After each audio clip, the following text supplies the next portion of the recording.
Welcome to the Trill MBA Show. I'm your host, Felicia Ann Rose, a new high, aka the Trillest MBA you will ever know. And I'm here to help you survive and thrive in corporate America by giving you the truth and being as real as only I can be. Happy Sunday, guys. Welcome back to the show. You came back. Thanks for listening. So now, I'm always harping on the book, How to Win Friends and Influence People by Dale Carnegie.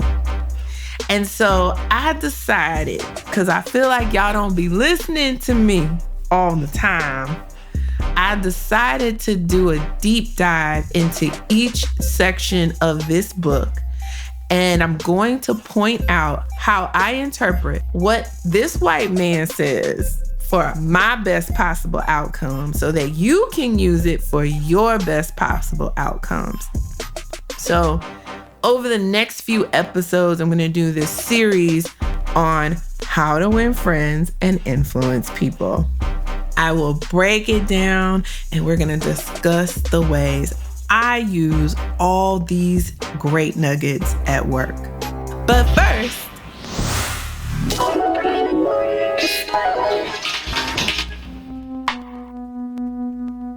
today I want to highlight Kimberly Johnson, the newly appointed Chief Operating Officer at Rowe Price. Kimberly was most recently at Fannie Mae, where she was a C-suite executive there. But she now has a direct line to the CEO of Rowe Price, Rob Sharps. And she will also serve on Rowe Price's management committee.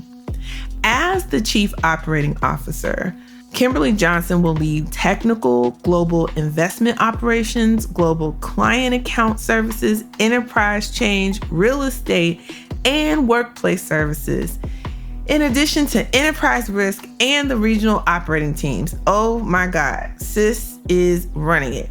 And get this though, y'all gotta understand, at Fannie Mae, she served as Executive Vice President, Chief Operating Officer, and a member of the management committee. So basically they stole her from the competitor, which I love it.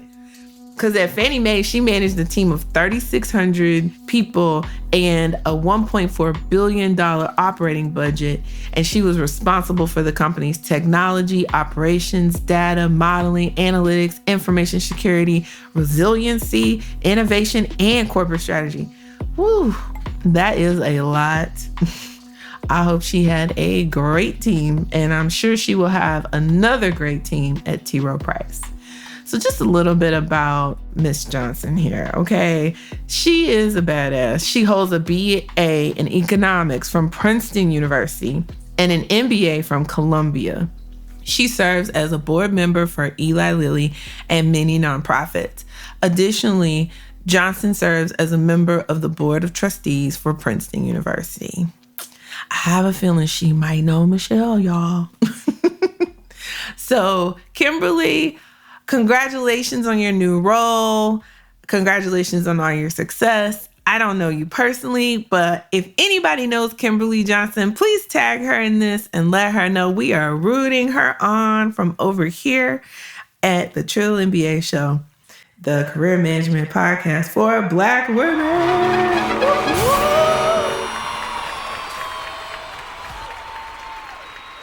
So guys, listen. The first chapter of How to Win Friends and Influence People. Let me back up. What is this book? Let's talk about what this book is. So I know y'all hear me all the time this book was written by this white man and he used it to help other white men be successful with other white men. And that's all true. But Dale Carnegie, I feel like he was the Tony Robbins of his time or something like that, which, I mean, I've been hearing some things about that dude, and so I don't know if that's a fair thing to say. But let me mosey on over here to the good Google. So let's see. He was a writer and a lecturer. He developed courses on self-improvement, salesmanship, corporate training, public speaking, and interpersonal skills. He was born into poverty on a farm in Missouri. Wow. And he was the author of How to Win Friends and Influence People, which was originally published in 1936. So you guys, when I say this is a book by a white man for other white men, he published it in 1936. I don't even know if they allowed Negroes to buy books for real, especially in Missouri. Like, now I might be wrong for saying that, but you know what time it was. But the thing I love about this book is even when you take out all the noise of the situation and the time, what he really focuses on is human behavior. And what I love about this book is that it doesn't matter whether you are a person who's melanated or a person who's not melanated. This book gives you all the interpersonal tools to deal with people.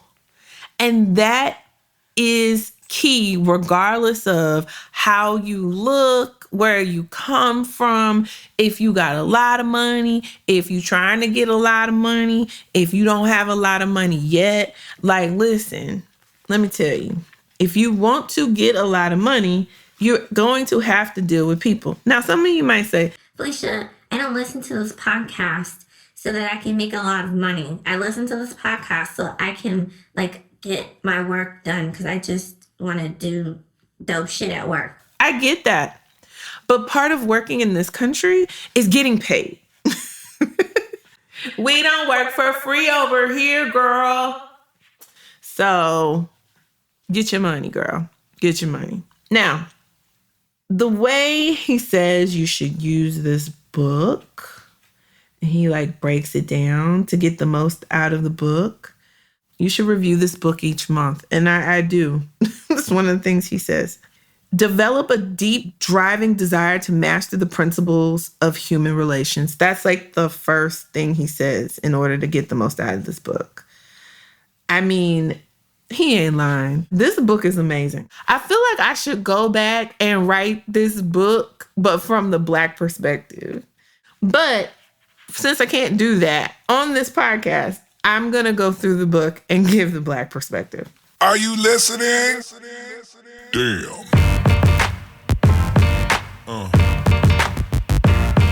Yeah. So the first chapter, I'm going to skip to the end here and I'm going to tell you the answer and then we'll go back to what he said. So this is the first section, part 1, fundamental techniques in handling people. These things are so important. And so the first principle is don't criticize, condemn, or complain. So one thing you'll hear me say all the time, I don't know if you guys have noticed this, people who listen to the show frequently, you might have remembered me saying this, don't complain. Don't complain at work. Go get your little friends that don't work with you, that don't know nothing about what you do, and you complain to them or complain to your therapist. But when you're at work, you don't want to complain, you don't want to criticize, and you don't want to condemn, because at the end of the day, part of your job is to get people to do things. And I'm going to tell you right now, the last thing I'm going to do is do something for somebody who's always criticizing, condemning, and complaining, especially that complaining. Y'all, when I tell y'all, now listen, I understand we human beings. Listen, I love to complain about all kinds of shit. Ask my friends. I complain about anything and everything I can in fun and jest. But most of the time I'll be sincere. I just have a funny delivery. But still, that's not the point, guys. Let me tell you. I'm very principled. I love black and white. I don't like the gray. I just don't. That's usually the source of my angst. My principled self is like, why is this gray? It's either this or this. What's this gray, right? And that's me complaining. So the thing that I learned from this book is that instead of complaining or condemning or criticizing, let me take a step back and seek for understanding. So one thing he says in here, he says, instead of condemning people, let's try to understand them. Let's try to figure out why they do what they do. That's a lot more profitable and intriguing than criticism. Did y'all peep that? That's a lot more profitable and intriguing than criticism. And it breeds sympathy, tolerance, and kindness. To know all is to forgive all. Oh, yeah. Y'all, if that ain't a real word right there, because think about it, if the shoe's on the other foot, how many times have you just felt like, well, you didn't even try to give me a chance to explain, or you just come at me and you don't even know me? How many times have y'all looked at these people at work and been like, you don't even know me, right? How many times have you felt that? Shit, I feel that every day. So why would you then turn around and treat people like that? Right? So I know it's easy to be like, but you don't understand. That's how they be treating me wrong. I get that. But that don't mean you come out of your character, because they come out of theirs. Blood hell. Listen, criticizing, condemning, complaining, it never gets you anywhere. You never move forward from it. You might have in the moment said your piece, but then what? So as you're moving through your work days, I want you, when conflict arises or things happen, I want you to take a step back and ask yourself, okay, let me try to understand. Maybe there's something I'm missing. And a lot of times there is, right? This is giving people grace. And I know some of y'all be like, some of these motherfuckers don't deserve grace. You're right. Some of these motherfuckers don't deserve grace. I get that. But again, you can only control you. And if you want to be given grace, you have to give grace. So we gonna give folks grace, and all the folks. We're gonna give all the folks grace. We're gonna give Pookie and Ray Ray grace. We're gonna give Mediocre Mike grace. Well, thank you, Felicia. You're so smart. We're gonna get Crying Karen grace. We're gonna give everybody grace in this workplace. Cause y'all, we all been through a pandemic. We all going through all this craziness in the world. I mean, the beginning of World War III. We've got the fight against people with uteruses, trying to tell us people with uteruses what to do with our bodies. We've got still being a person of color, or just hell, now the white folks, I mean, they probably losing their minds too. Well, racism got us all losing our minds, y'all. So the point is, everybody need a little grace, okay? Even if they come out of their character. And I know it's sounding real Michelle Obama, when they go low, we go high. I'm not necessarily saying all of that. What I'm saying is, if they dip a little bit, give them a little grace. Now, if they go low, I mean, who you think this is? But that's for another day. Right now, we're focused on how to win friends and influence people.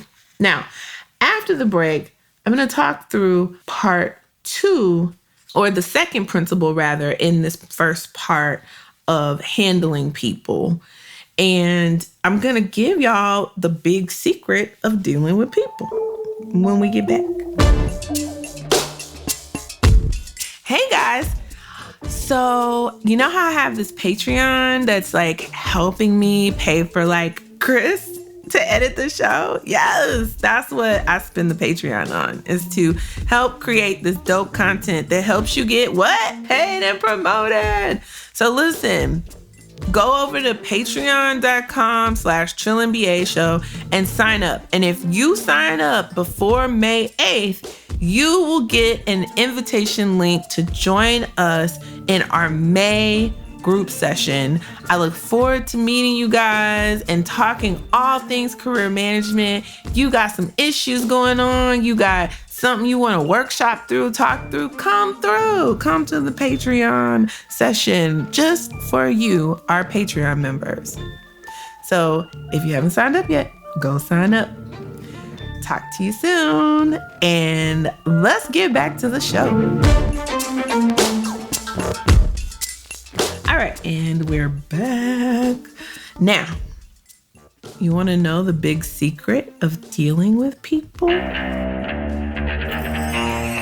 gonna read this to y'all real quick. There's only one way under high heaven to get anybody to do anything. Did you ever stop to think of that? Yes, just one way. And that is by making the other person want to do it. Remember, there's no other way. Huh? How do you make anybody do anything, right? Well, in this chapter, he breaks down and he has all these great stories. And I'm not going to read all this to you. Y'all should really get this book. But how I interpret this is if you want somebody to do something for you, you have to see them for who they are, meet them where they are, and in that you have to give them honest and sincere appreciation. So like even the person you don't like has a redeeming quality that you can appreciate. And I know some of y'all are like, wait, hold up. Did she just say to kiss their ass? No. No, I did not say that. I don't believe in ass kissing. Ass kissing is, I'm just going to tell you what I think you want to hear. That's not honest, and that's not sincere. That's just trying to butter you up so I can get something from you, and that feels grimy, right? So one thing he says in here, he says, let's try to figure out the other person's good points. Then forget flattery. Give honest, sincere appreciation. Be hearty in your approbation and lavish in your praise. And people will cherish your words and treasure them and repeat them over a lifetime. Repeat them for years after you have forgotten them. And they will remember, like, oh, let me listen to Felicia, because you're being honest and sincere. One thing I hope that you guys like about this show is that I keep it real. I keep it 100. Like, we don't pull no punches over here, right? But at the same time, when you telling the truth, you can tell the good truth too. Like, telling the truth doesn't automatically default to the negative. And so for me, what I do when I really like something, and it's not like a really, it's just like, I really like it. Like, I like it. I won't say that. I just say how I feel. Good, bad, or indifferent. I say how I feel. Now, what I need to work on, if we gonna be trill about it, is to not say the things I don't like, because I'm real good for equally saying that. So what I try to do now is intentionally pay attention to my words, and I try to focus on, let me speak about the things I like. Let me speak about the things that are going right in a project. Let me speak about the things that I love about my boss. Let me speak about the things that I like about my coworkers. I didn't say this would be easy, but we do need to reframe, and we need to pivot from focusing on the things that need to be fixed. And we need to get to the things that we can give honest and sincere appreciation to and for. And I think this goes back to gratitude. Like, what are you grateful for in your day-to-day? What are you grateful for about this job? Well. And I'm going to tell you right now, I know sometimes it gets hard and you like, I ain't grateful for shit. And I'm like, but what about your check, sis? Like, you got to be grateful for the check, if anything, right? Like, if there's nothing else, that direct deposit hit every week, every other week, every month. Whenever it hit, right? So we just got to find that gratitude. And I think that's what this is really about. But then also for us, I really believe when we operate from this place and we reframe and we focus here, it's contagious and it helps us manifest. And I know a lot of people are like, oh, you sounding real hokey right now. No, but for real, this shit works. Like, it helps us shape the room we're in. I know y'all have heard me talk about, like, you are the energy generator. Like, this is a part of generating that really positive energy to then get people to help you do the things you want to do. So think about it. Like, he has these great stories in here. I'm not going to go over his stories. But basically the crux is it's very simple human behavior. Like, if I need you to do something and I'd like tell you like, hey, you do a really good job at this and this and this. I really could use your help. Would you mind helping me here? And mind you, the truth is they do a really good job. That's why you're asking them to help you, right? They're like, oh my goodness, yeah. Then they want to help you. See how that works? It's human behavior. Use it to your advantage. So now, when we get back from the break, I'm going to talk about the last principle in this first section of How to Win Friends and Influence People by Dale Carnegie. The title of the chapter is, He Who Can Do This Has the Whole World with Him. He who cannot walks a lonely way. Don't you want the whole world on your side? Well, that's what we're going to talk about when we get back from the break.